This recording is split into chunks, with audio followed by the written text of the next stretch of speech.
City of Bellaire. And tonight we start with a pre-budget workshop.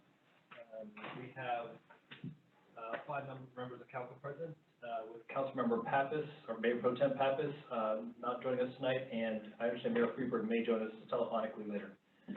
All remaining council members are present. Next, we'll start with the presentations. The first one being the City Manager's Office Budget Overview for the City of Bellaire, Texas, for the fiscal year commencing on October 1st, 2021, and ending on September 30th, 2022. Follow the table, Brant. Thank you, and good evening, members of City Council, members of staff, and the public. This is going to be the final 3 presentations as kind of the pre-budget workshop to provide the departmental overviews. Tonight we'll be going over the City Manager's Office, which we did include stats for the City Clerk and City Attorney as well. Then we'll have HR and IT. So we'll get started with the City Manager's Office. And the why statement should be fairly familiar to you all. What is it that we do? We're responsible, the City Manager's Office is responsible for providing professional leadership in managing and executing the policy direction of the council. This also includes recommendations for resolution of citizen issues. We also oversee the annual budget process and work alongside departments to not only address issues, but to look for new and innovative ways to provide services. Through our Community Relations Administrator, we do work with all of our community partners. That includes the citizens, different public agencies, council, other departments, to engage those stakeholders. We also look to not only meet the expectations of our residents and customers and other stakeholders, but also exceed those whenever we can. The City Clerk and the City Attorney are responsible for compliance with various statutory requirements, and they are, of course, direct reports to Council. The City Clerk provides support on agendas and records management, and the City Attorney oversees and advises on legal matters to the City. It is our collective goal to provide exceptional customer service to the Bellaire community. Next slide.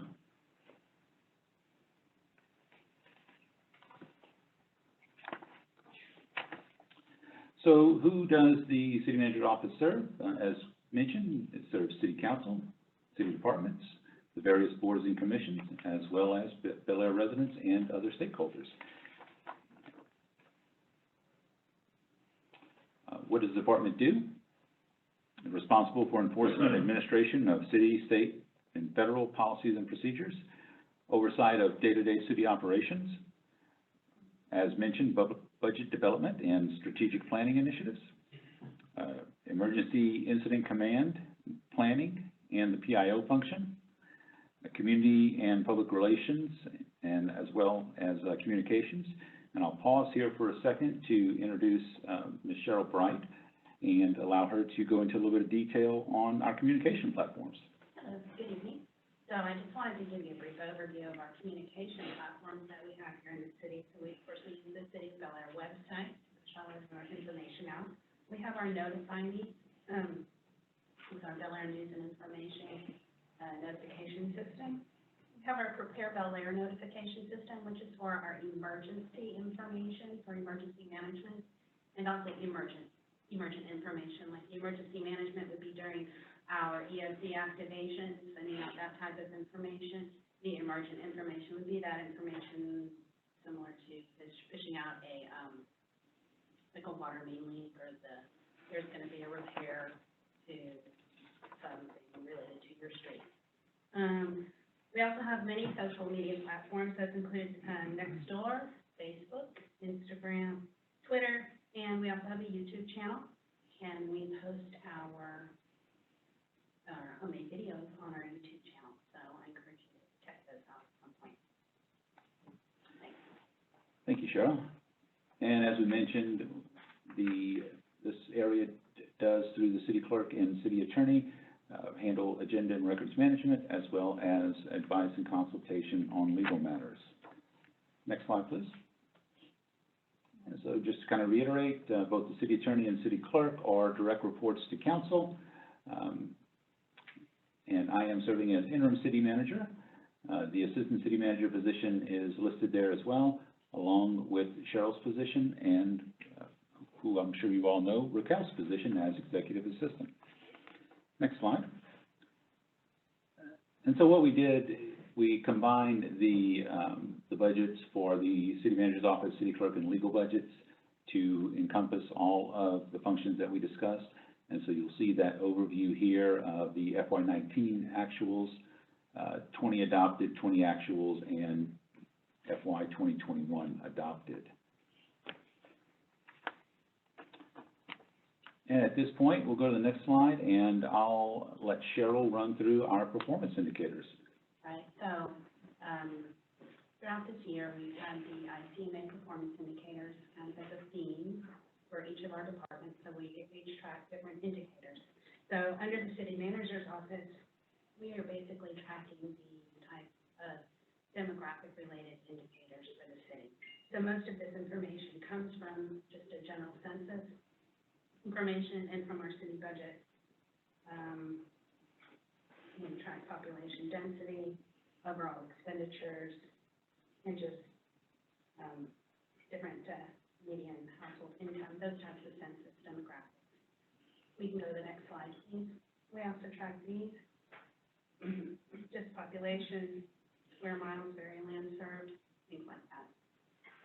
Next slide, please. And sorry, Cheryl, I'll interrupt just a second. Just to point out, most of the performance indicators, and I use that term lightly when it comes to what we track, but most of those are tracked for comparison with other indicators, you know, such as expenditures per capita,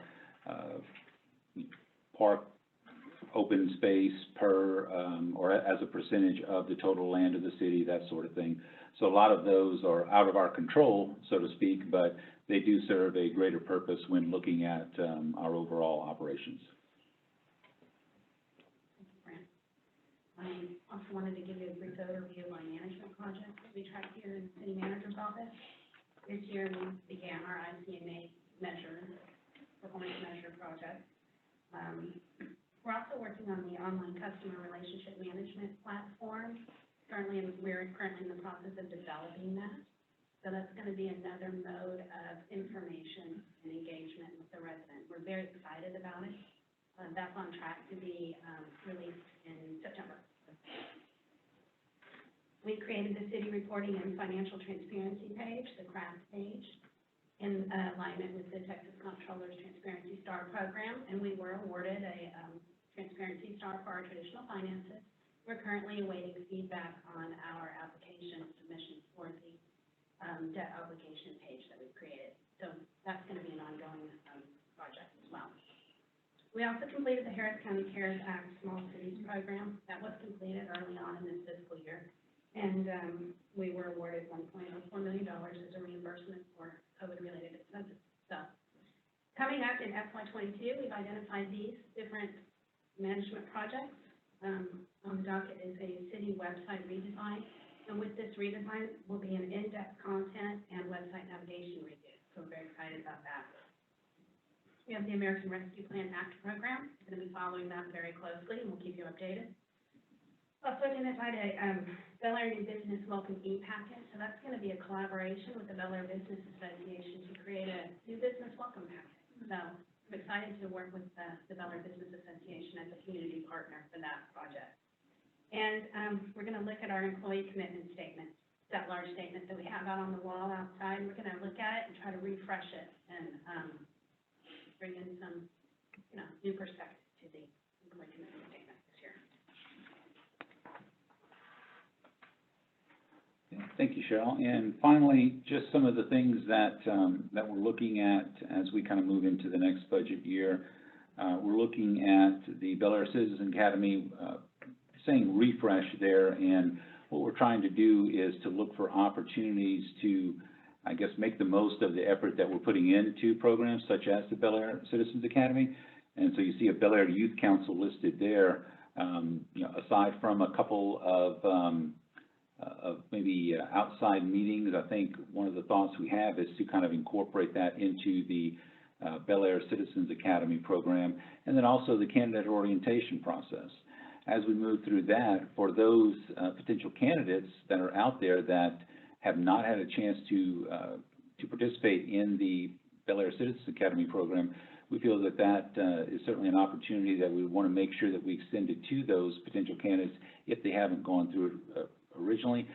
We believe that would certainly help, to have that opportunity, give some of that background information as the election process moves on. And as always, we'll be looking at opportunities for improvements in citizen communications and response to concerns. A lot of that is kind of where we were focused on the customer response management software that Cheryl mentioned. We're also looking at our newsletter and at some of the various other communication tools that we have, and making sure that we're reaching the best audience that we can with those efforts. So with that, we'll be more than happy to answer any questions that you might have. All right, thank you, Cheryl and Brant. And I will note for the record that Mayor Freeberg has joined us remotely. So I'll first off, start off by inviting any members of council. Any questions you've got for Cheryl or Brant? Councilmember Fife. I have a question about the website redo. I know we did some redesign of that a couple of years ago, and I must admit I think that fell short of making a substantial change in the way, in the ability to navigate around it.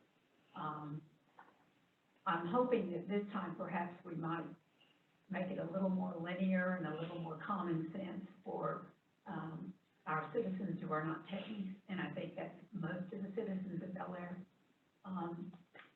Because I'm afraid the way it is now, once they can't find something 2 or 3 times, they quit trying. It's very, very frustrating.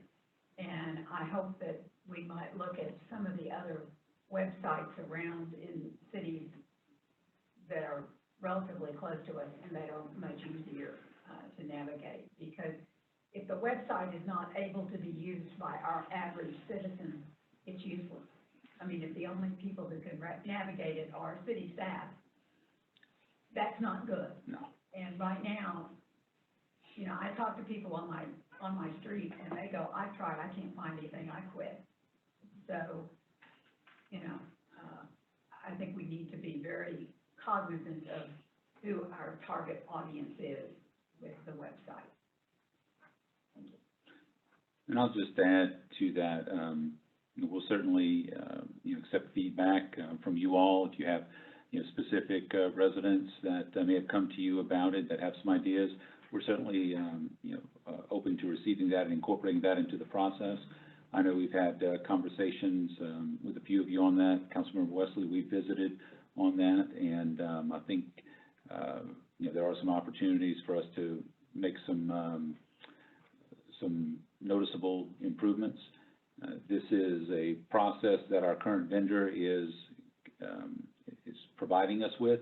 I think that, if there are some programming ins and outs that need to happen as a result, those might need to be paid for, but I think we're going to take advantage as much as we can of this opportunity from our vendor to make some improvements. And they do a lot of websites around the country themselves, so I have a feeling that they'll have some ideas as well. Councilmember Lewis.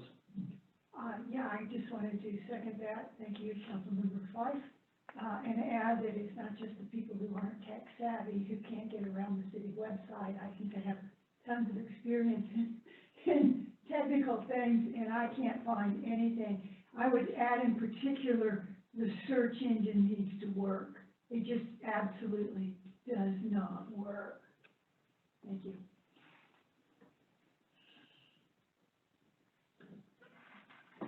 Councilmember Hopsey. Who is the vendor you're referring to? That's Civic Plus?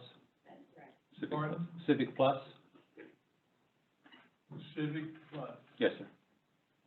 Are they local?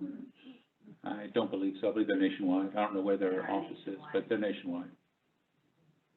There's some real possibility that there may be some citizens in Bellaire that also can help us that are not on city council, that happen to be very familiar with web pages. Well, we certainly welcome that, that feedback.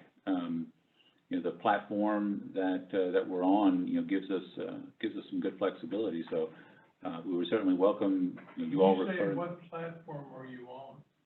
I'm referring to just Pacific Plus platform. But, if there are residents out there that have some ideas, that have some thoughts, and that, and can give us, some suggestions, we'll certainly, be, open to receiving that and incorporating that. Thank you.